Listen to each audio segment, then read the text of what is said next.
With 30 miles from Steel City, Pittsburgh played a central role in building politics and borders.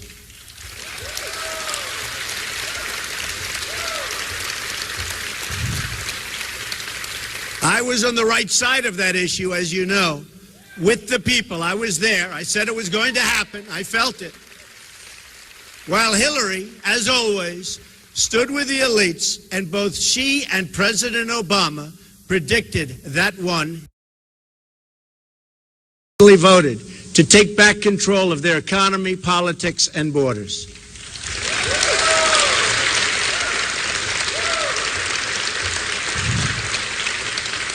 I was on the right side of that issue, as you know, with the people. I was there. I said it was going to happen. I felt it. While Hillary, as always, stood with the elites, and both she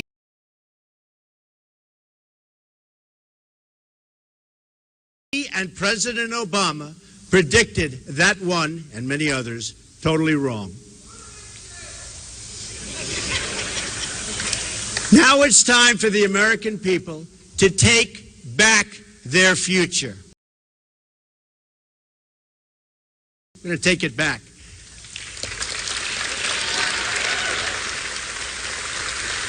That's the choice we face.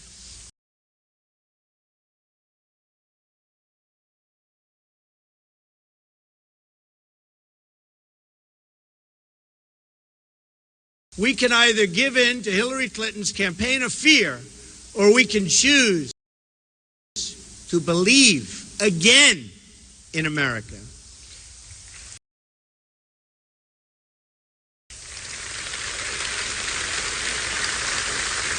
Very sad. The world's dominant producer. You know that from right here, right in this plant.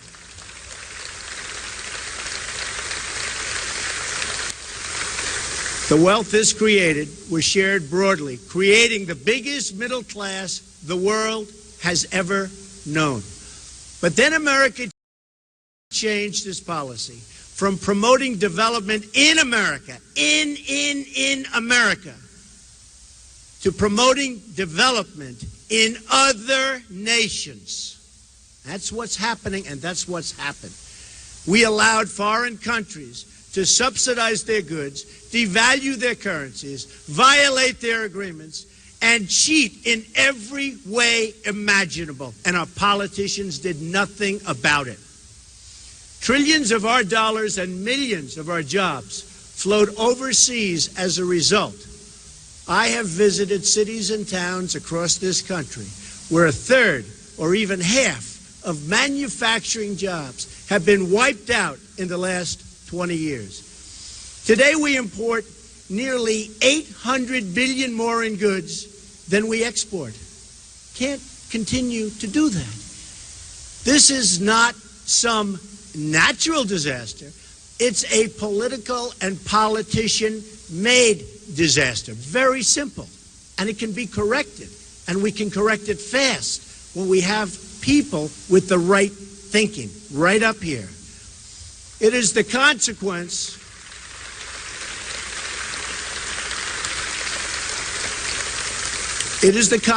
of a leadership class that worships globalism over Americanism. This is a direct affront to our founding fathers, who America wanted to be strong. They wanted this country to be strong, and they wanted it to be independent, and they wanted it to be free.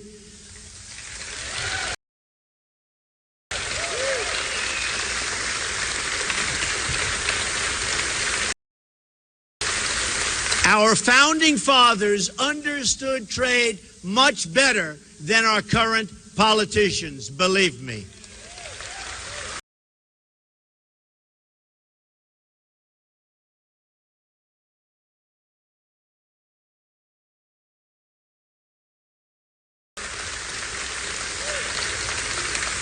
George Washington said that the promotion of domestic manufacturing will be among the first consequences to flow from an energetic government. Alexander Hamilton spoke frequently of the expediency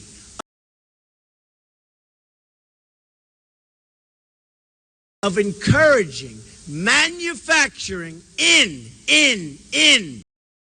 Don't remember, in 1993, and Hillary Clinton, who supported it, and the havoc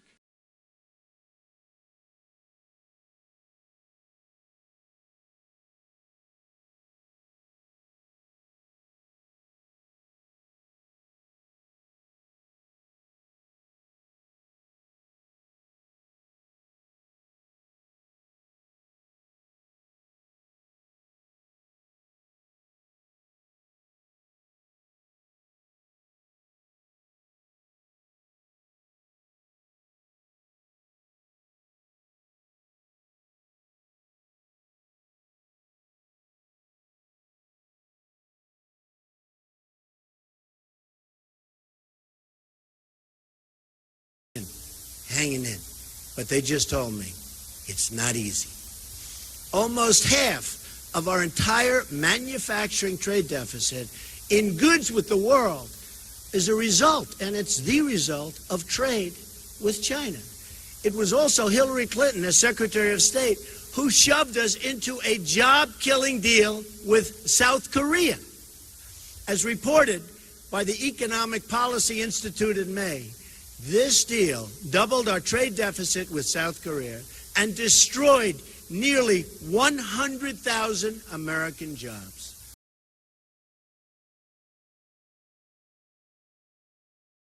As Bernie Sanders said, Hillary Clinton voted for virtually every trade agreement that has cost the workers of this country millions of jobs.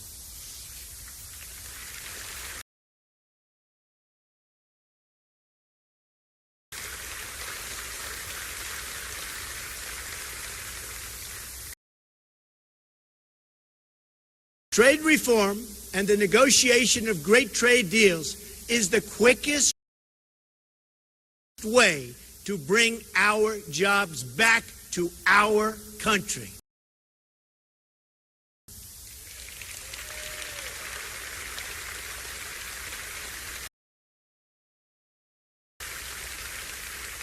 To understand why trade reform creates jobs, and it creates a lot of them, we need to understand how all nations grow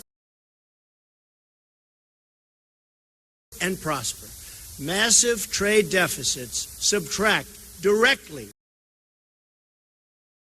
What does this mean for Americans? Not good. For every 1% of GDP growth we fail to generate in any given year, we also fail to create over 1 million jobs. What a waste, and what a sad, sad thing.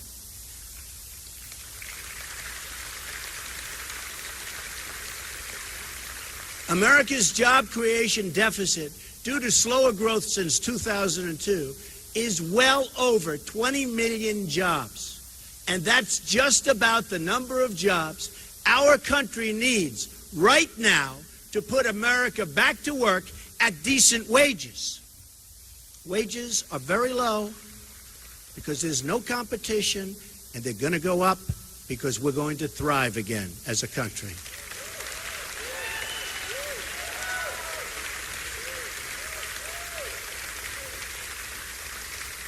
The Trans-Pacific Partnership is the greatest danger yet.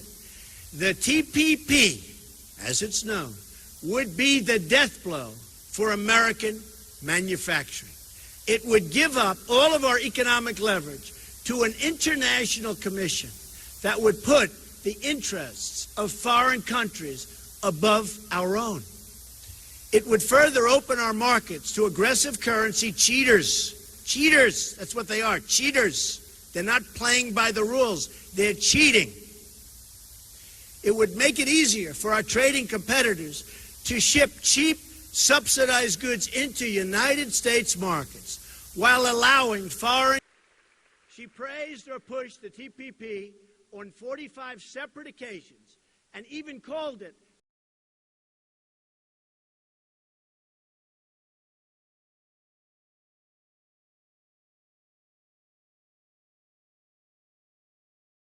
the gold standard.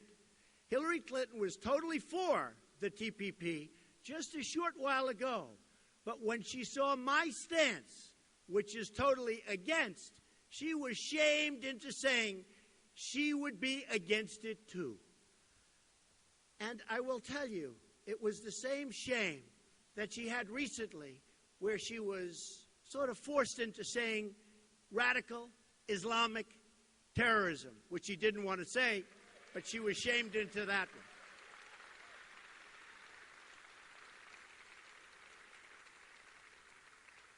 But have no doubt that she will immediately approve it if it's put before her. And that is guaranteed.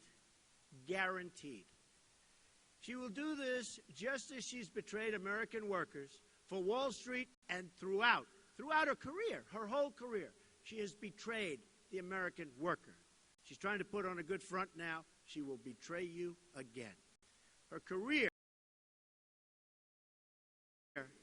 and her husband have signed so many disasters, and never, ever forget NAFTA. Just never, ever forget it, because you know what it's done, and I know what it's done. And in touring, I've seen the devastation that it's left behind. Here's how it would go.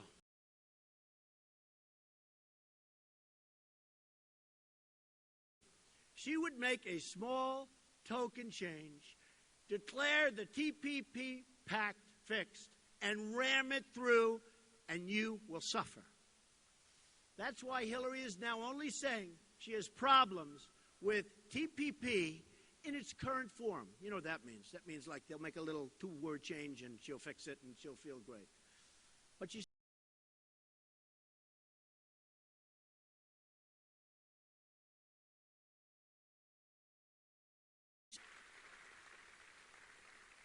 there is no way to fix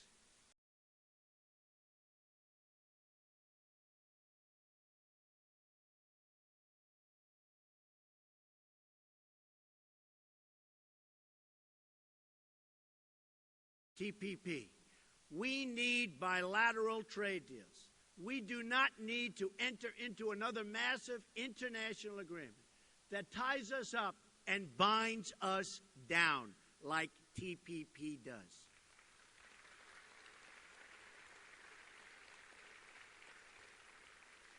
A Trump administration will change our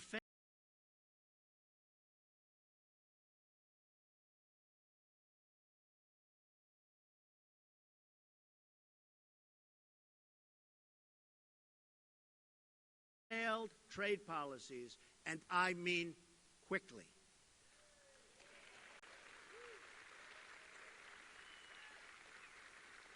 Thank you.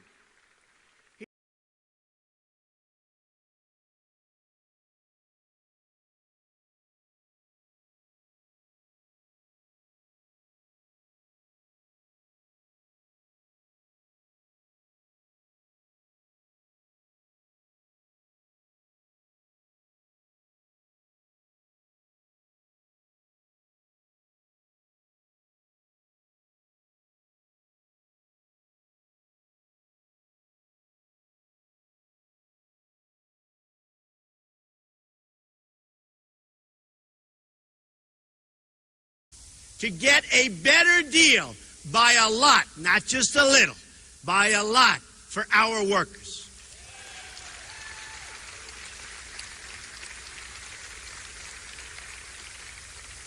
And if they don't agree to a renegotiation, which they might not, because they're so used to having their own way, not with Trump, they won't have their own way, then I will submit under Article 2205 of the NAFTA agreement that America intends to withdraw from the deal.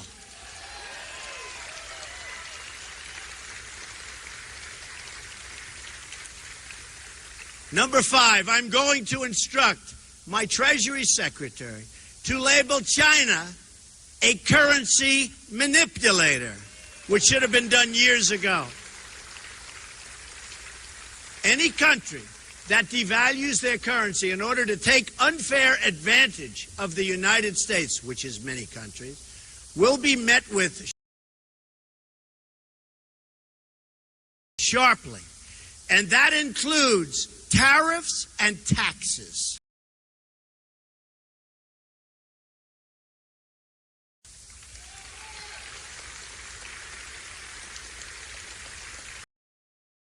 Number 6, I'm going to instruct the U.S. Trade Representative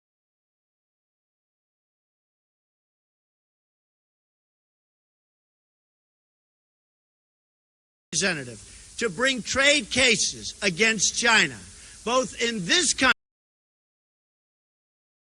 country and at the WTO.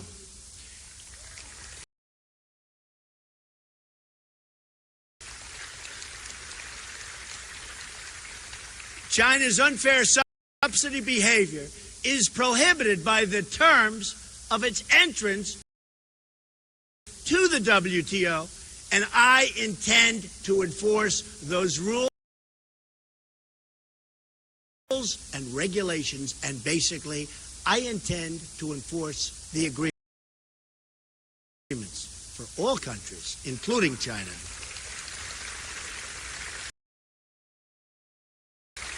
Seven, if China does not stop its illegal activities, including its theft of American trade secrets, I will use every lawful president.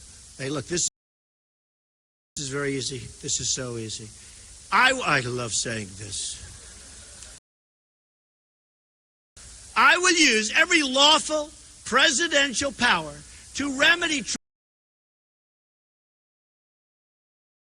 trade disputes, including the application of tariffs consistent with Section 201 and 301 of the Trade Act of 1974 and Section 232 of the Trade Expansion Act of 1962. And when they say trade expansion, they're talking about other countries. They're not talking about us, because there is no expansion. They get the expansion, we get the joblessness. That's the way it works.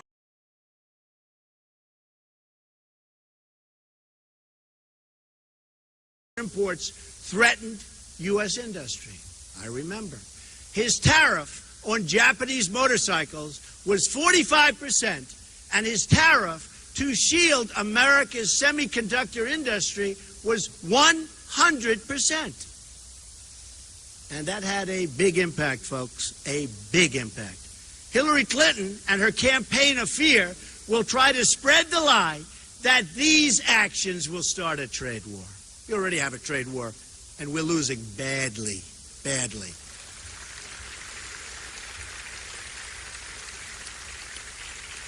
She has it completely backwards. Hillary Clinton unleashed a trade war against the American worker when she supported one terrible deal after another. From NAFTA to China to South Korea, it doesn't matter.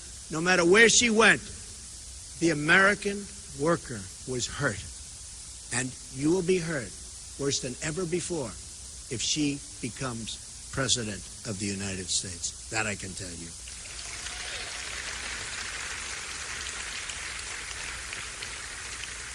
A Trump administration will end that war by getting a fair deal for the American people and the American worker. The era of economic surrender will finally be over. It'll be over. You're not going to see it anymore. Although I can't guarantee it, because after me, they'll probably start doing it again.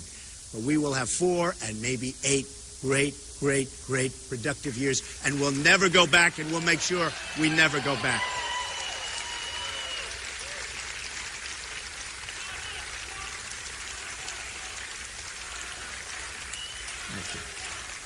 Thank you. Thank you very much. Thank you. Thank you. Thank you very much, everybody. I appreciate it. A new era of prosperity will finally begin. America will be independent once more. Independent once more. Doesn't that sound great?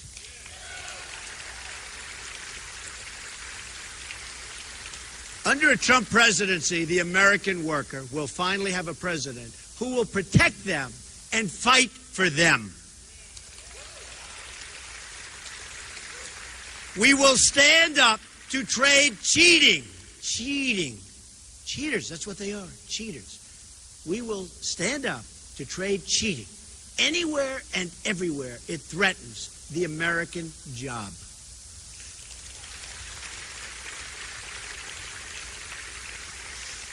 We will make America the best place in the world to start a business. We'll hire workers and we'll open factories and we'll get rid of these horrible regulations that make it impossible to do business in this country.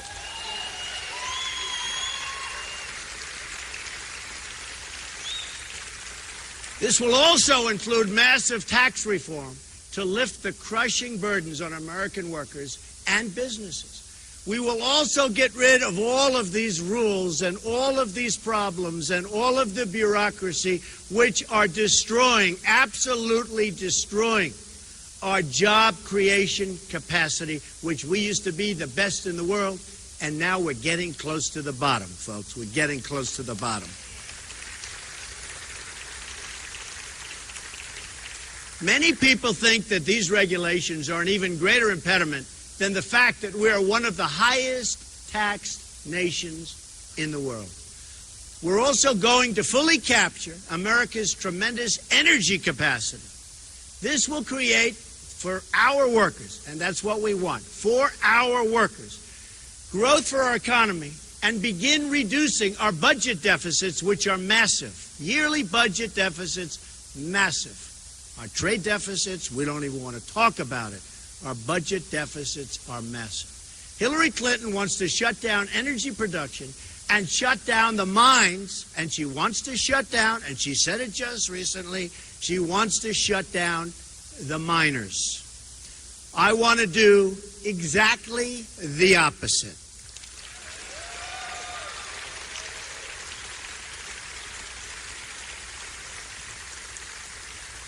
A Trump administration will also ensure that we start using American steel for American infrastructure.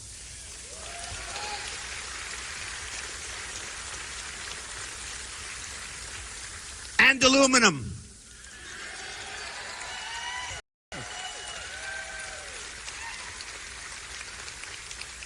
Just like the American steel from Pennsylvania that built the Empire State Building. That's what we're going to do. It built the Empire State Building.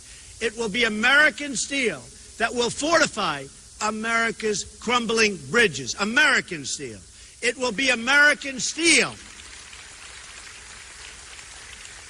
It will be American steel that sends our skyscrapers soaring, soaring into the sky. Beautiful sight. More beautiful with American steel. It will be American steel that rebuilds our inner cities. It will be American hands that remake this country, and it will be American energy mined from American resources that powers this country.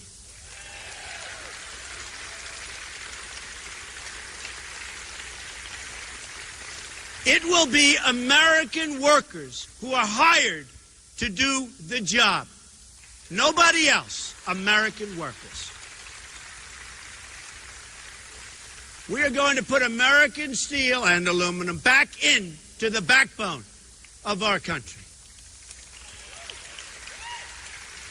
This alone will create massive numbers of jobs, high-paying jobs, good jobs, not the jobs we have today, which everybody agrees are bad jobs. We're going to create massive numbers of good jobs. On trade, on immigration, on foreign policy, we are going to put America first again.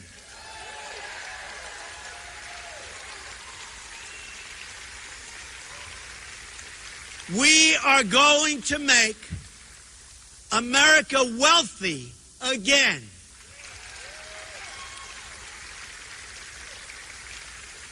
We are going to reject Hillary Clinton's policy of fear and her policy of absolute nonsense, because it's not working and it's grossly incompetent, and we can't take it any longer, and we're not going to take it any longer. We are going to embrace the possibilities of change, but real change, not Obama change, real change. It's time to believe in the future. It's time to believe in each other. It's time to believe in America again. This is how we are going to make America great again for all Americans. For all Americans.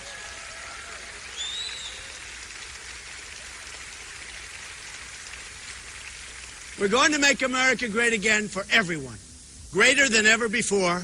And I promise you, if I become president, we are going to be working again. We are going to have great jobs again. You're going to be so happy. You're going to be proud of your president. You're going to be proud, proud, proud of our country once again. Thank you very much. I appreciate it. Thank you. Thank you very much. I appreciate it. Thank you. Thank you very much.